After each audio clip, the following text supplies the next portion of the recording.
Oke, Assalamualaikum warahmatullahi wabarakatuh. Eh, saya akan melanjutkan perkembangbiakan tumbuhan.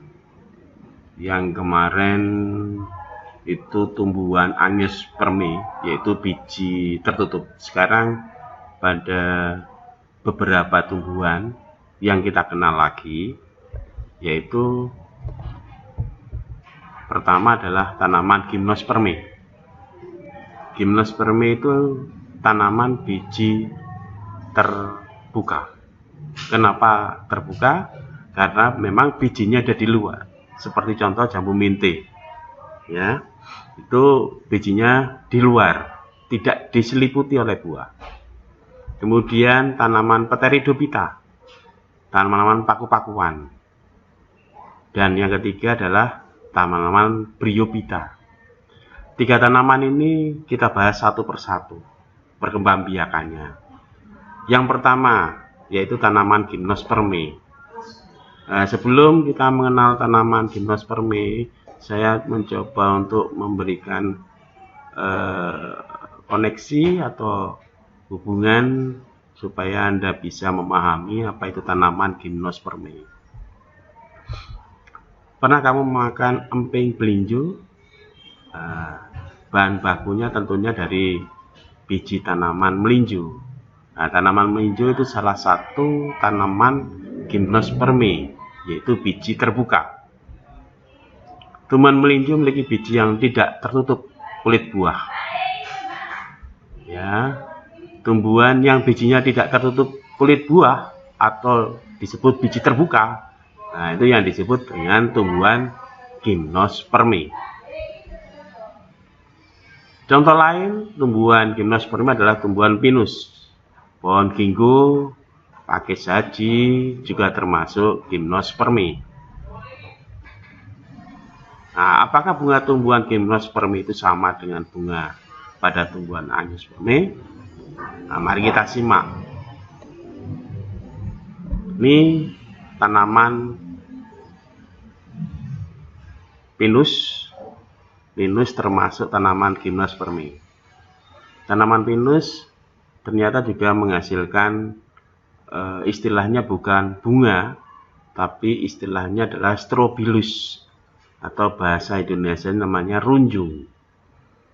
Dan strobilus ini ternyata ada jantan maupun betina yang tidak terdapat dalam satu pohon, artinya terpisah. Jadi ada pohon pinus yang hanya membawa strobilus jantan, ada pohon pinus yang membawa strobilus betina. Jadi memang terpisah. Pada strobilus jantan nanti terdapat sporangia atau ruang-ruang spora.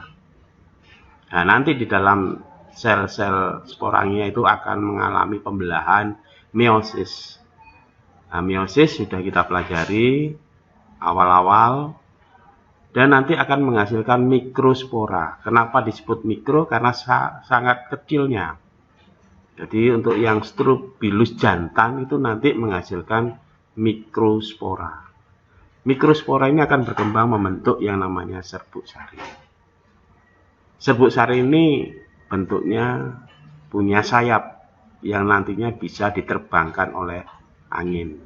Kita tahu tadi antara jantan dan betina terpisah dari pohonnya. Karena itu nanti bantuannya lewat angin untuk supaya terjadi proses penyerbukan. Untuk yang betina, nah yang betina ini kalau tadi jantan strobilusnya menghasilkan mikrospora, tapi untuk yang tanaman pinus yang menghasilkan strobilus betina itu menghasilkan yang namanya megasporofil. Jadi besar mega itu, agak besar. Tiap megasporofil mengandung 2 bakal biji. Tiap bakal biji nanti mengandung sporangium, dan sel dalam megasporangium akan mengalami sama, yaitu pembelahan meiosis, dan akhirnya menghasilkan megaspora. Ingat, ada mikrospora, ada megaspora. Inti megaspora akan mengalami mitosis yang nantinya membentuk sel. Nah, bagaimana perkembangbiakannya? ini siklus dari tanaman gimnospermi. Saya coba mengawali dari tanaman pinus dalam hal ini. Ini tanaman pinusnya, ini yang Strobilus betina atau kita sebut namanya runjung betina. Sedangkan yang ini adalah Strobilus jantannya atau kita sebut dengan runjung betina. Ingat, nanti menghasilkan yang namanya mikrospora. Nah, runjung jantan nanti akan menghasilkan mikrosporangium dan akhirnya hasilnya adalah menghasilkan mikrospora. Ini yang nanti menjadi serbuk sari. Dan ringan karena dia punya sayap dan mudah diterbangkan oleh angin. Sedangkan yang runjung yang namanya betina nanti menghasilkan yang namanya megasporangium yang pada akhirnya menghasilkan megaspora. Ini yang nanti kita sebut dengan sel telur. Nah, tentunya kalau ini sudah mikronya spora sebagai serbuk sari yang jantan ini sudah diterbangkan oleh angin, itu artinya sudah siap untuk melakukan proses peleburan. Dan nanti akan diterbangkan oleh angin jatuh pada Strobilus betina masuk di dalam ruang megasporangium. Dan nanti akan ketemu dengan yang namanya megaspora, kemudian melebur, terjadilah yang namanya istilahnya fertilisasi. Nah, fertilisasi nanti ingat kalau sel telur sama sperma dalam ini serbuk sari itu melebur, maka terbentuklah yang namanya zigot, calon individu baru. Dan ini berada di dalam runjung betina. Dan nanti runjung betina ini akan lepas, jatuh pada yang tanah yang lembab, karena zigot nanti berkembang menjadi biji. Dan biji ini kalau sudah jatuh pada tanah yang lembab, maka akan tumbuh lagi menjadi pohon atau calon pinus yang baru. Dan inilah siklus hidup dari pohon pinus, khususnya tanaman gimnospermi, yaitu biji terbuka. Kenapa disebut biji terbuka? Karena bijinya tidak diliputi oleh buah. Oke, ini adalah tanaman gimnospermi. Kita beralih ke tanaman berikutnya, yaitu tanaman paku-pakuan atau kita sebut dengan Pteridophyta. Saya berikan beberapa tanaman yang nampak biasanya di umum. Ada tanaman paku-pakuan yang namanya kita sebut tanaman hias suplir atau pakis seperti ini, atau paku ekor kuda. Dan yang seperti ini disebut paku ekor rusa. Semua tanaman ini adalah contoh-contoh dari tanaman Pteridophyta atau kita sebut dengan tumbuhan paku. Nah, tentunya bagaimana cara berkembangbiaknya? Tentunya ada beberapa yang harus kamu ketahui. Yang pertama, apakah kamu pernah menjumpai tumbuhan yang sudah saya perlihatkan tadi? Yang kedua, pernahkah kamu menjumpai tumbuhan paku itu berbunga? Dan yang ketiga, bagaimana cara tumbuhan paku berkembang biak? Baiklah, mari kita lihat, kita simak bagaimana perkembangbiakan pada tanaman paku. Sebelumnya Anda bisa mengamati tumbuhan paku. Ada yang bentuk tanaman paku seperti ini yang kita sebut dengan pakis muda. Ini ujungnya menggulung. Sedangkan kalau sudah nampak seperti ini permukaan daun atas. Kalau kita pegang halus dan berlapis kutikula, itu lapisan yang paling luar. Tapi kalau kita balik daunnya, maka nampak ada bintik-bintik coklat. Nah, ini daun permukaan bawah, daun pakis. Nah, bintik-bintik ini nanti berisi spora untuk perkembangbiakan. Jadi, tanaman paku tidak ada bunganya. Tidak ada, disebut juga seperti tanaman gimnospermi, yaitu runjung maupun Strobilus. Oke, inilah siklus tanaman paku. Tanam paku itu ada 2 siklus. Ada yang disebut tahap sporofit, ada yang disebut tahap gametofit. Untuk tahap sporofit artinya adalah tahap di mana dia membuat spora. Anda lihat nanti. Kemudian tahap gametofit di mana dia membuat gamet. Gamet itu adalah sel kelamin, baik sel kelamin jantan maupun sel kelamin betina.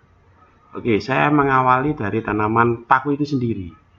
Nah, tanaman paku sendiri itu kan tadi di permukaan bawah daun ada bintik-bintik warna coklat bahkan sampai kehitaman, itu sudah matang. Nah, bintik-bintik itu nanti yang di permukaan bawah itu ini sebenarnya kumpulan dari sporangia atau sorus. Nanti sporangia itu akan pecah. Nah, gambar sporangia salah satunya namanya sporangium. Kalau sporangia itu banyak, sorus itu banyak, maka kalau satu namanya sporangium. Nah, nanti kalau ini sporangium atau kita sebut istilah bahasa Indonesianya kotak spora, itu akan pecah. Nah, pecahnya kotak spora itu akan mengeluarkan spora. Nah, ini yang disebut dengan nama sporofit. Tahap inilah yang kita kenal dengan istilah membuat spora atau membuat alat perkembangbiakan namanya spora. Nah, kalau sudah spora ini akan keluar dan jatuh pada tanah yang lembab, akan membentuk tanaman paku itu sendiri. Membentuk daun seperti hati, gambar seperti ini. Nah, nanti bentuk tanaman ini belum disebut tanaman paku, anak-anak. Nah, ini tahap bentuknya ini seperti ini akan membuat 2 alat kelamin. Bentuk ini namanya protalium. Jadi spora yang berkecambah jatuh pada tanah yang lembab, ini namanya protalium. Nah, protalium ini nanti akan membuat 2 alat kelamin. Ada yang disebut dengan alat kelamin jantan, namanya antheridium. Ada yang disebut dengan tanaman disebut alat perkembangbiakan yang betina, namanya archegonium. Masing-masing alat perkembangbiakan, jantan antheridium, archegonium wanita atau betina, maka akan membuat sel kelamin. Yang antheridium membuat namanya sperma, yang betina membuat namanya sel telur. Nah, tahap ini yang disebut dengan tahap gametofit, karena dia membuat sel kelamin jantan maupun sel kelamin betina. Dan sel kelamin jantan itu yang namanya sperma itu akan keluar, jatuh masuk ke dalam ruangnya betina, dan terjadilah proses peleburan atau bahasa Indonesianya proses pembuahan. Nah, kalau sudah, maka dia akan jadi sigot. Nah, sigot menjadi tanaman paku muda, kemudian menjadi tanaman paku dewasa, begitu seterusnya. Inilah yang disebut dengan siklus tanaman paku, atau sering disebut dengan nama istilah metagenesis. Ya, metagenesis.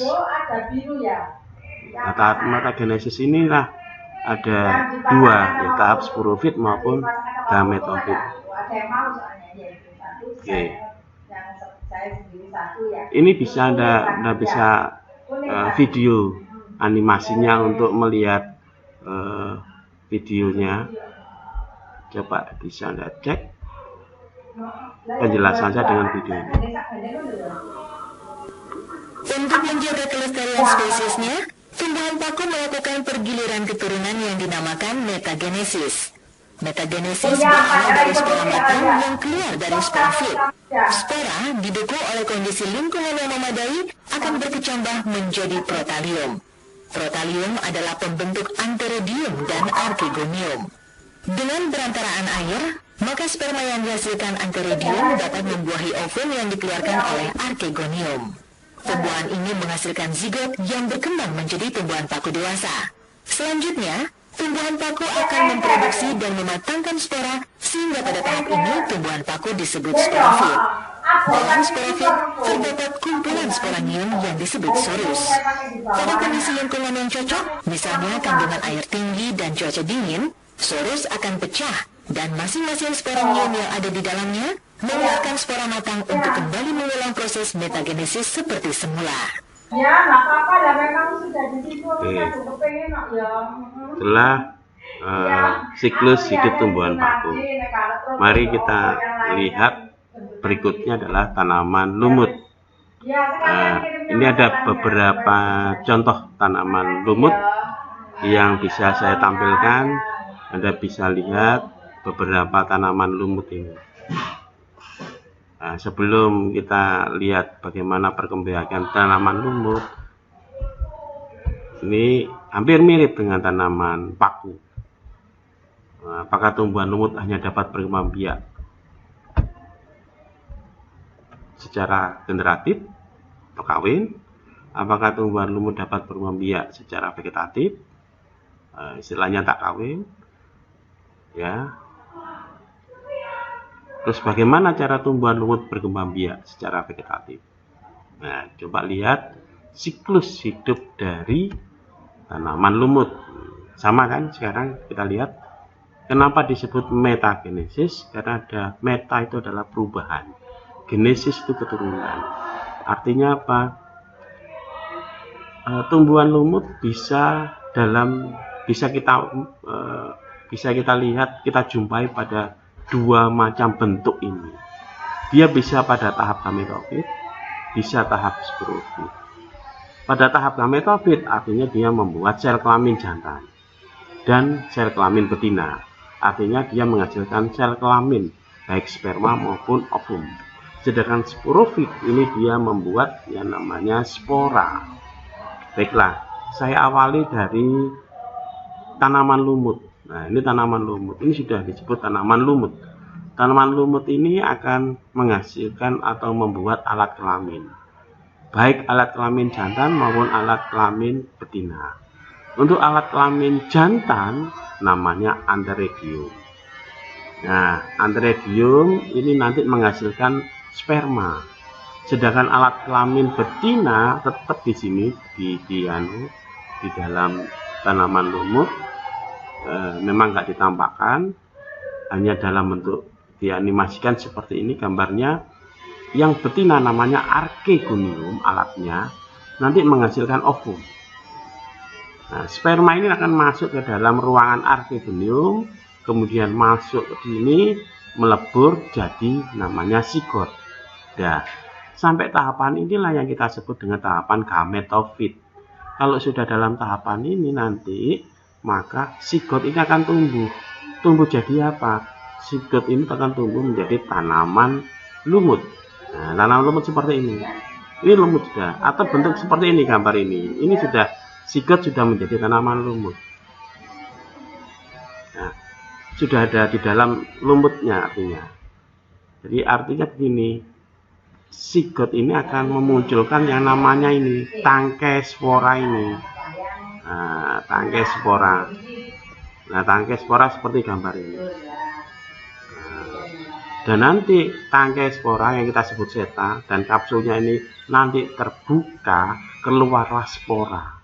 Nah, spora ini nanti tumbuh, jatuh pada tanah yang lembab, tumbuh menjadi yang kita sebut istilahnya protonema. Nah, protonema inilah tanaman lumut itu sendiri. Jadi spora yang tumbuh itu sudah langsung jadi tanaman lumut. Begitu seterusnya tanaman lumut nanti akan menghasilkan dua alat kelamin, baik jantan maupun betina. Kemudian nanti jantan menghasilkan sperma, antheridium, kemudian yang betina menghasilkan ovum, maka terjadilah proses peluburan seperti ini kembali lagi. Kemudian terbentuk sigot, sigot nanti membuat tangkai spora. Nah, itulah karena di sini tahapan membuat spora, maka kita sebut dengan tahapan sporofit. Inilah metagenesis pada tanaman lumut. Nah, bisa Anda lihat videonya ini. Tumbuhan lumut bereproduksi baik secara seksual maupun aseksual. Pergiliran keturunan yang terjadi melalui reproduksi seksual dan aseksual yang bergantian ini disebut metagenesis. Metagenesis tumbuhan lumut diawali ketika kotak spora atau sporanium pecah dan mengeluarkan spora-spora yang telah matang. Jika spora tersebut jatuh di tempat yang lembab, spora akan berkecambah. Perkecambahan spora menghasilkan untayan seperti benang atau filamen yang bercabang-cabang, disebut protonema. Protonema membentuk kuncup, yang mana tiap kuncup menghasilkan tunas tegak mirip daun yang bercabang. Tunas tersebut adalah cikal bakal tumbuhan lumut. Antheridium yaitu organ kelamin jantan dan Archegonium yaitu organ kelamin betina akan muncul di ujung atas tunas. Selanjutnya, dari Archegonium keluarlah sel ovum, sedangkan dari Antheridium keluarlah sel sperma. Kedua sel gamet tersebut dapat bersatu dan melebur dengan perantara air, kemudian terjadilah pembuahan yang hasilnya adalah sporogonium. Sporogonium adalah sel induk spora yang akan membelah secara meiosis untuk membentuk spora yang disimpan dalam sporanium. Jika kondisi lingkungan mendukung, maka sporanium pecah untuk melepaskan spora dan metagenesis pun kembali berulang. Oke, itulah siklus dari metagenesis tanaman lumut. Begitu, hari ini kita sudah belajar tanaman lumut, tanaman paku, dan gimnospermi. Terima kasih. Assalamualaikum warahmatullahi wabarakatuh.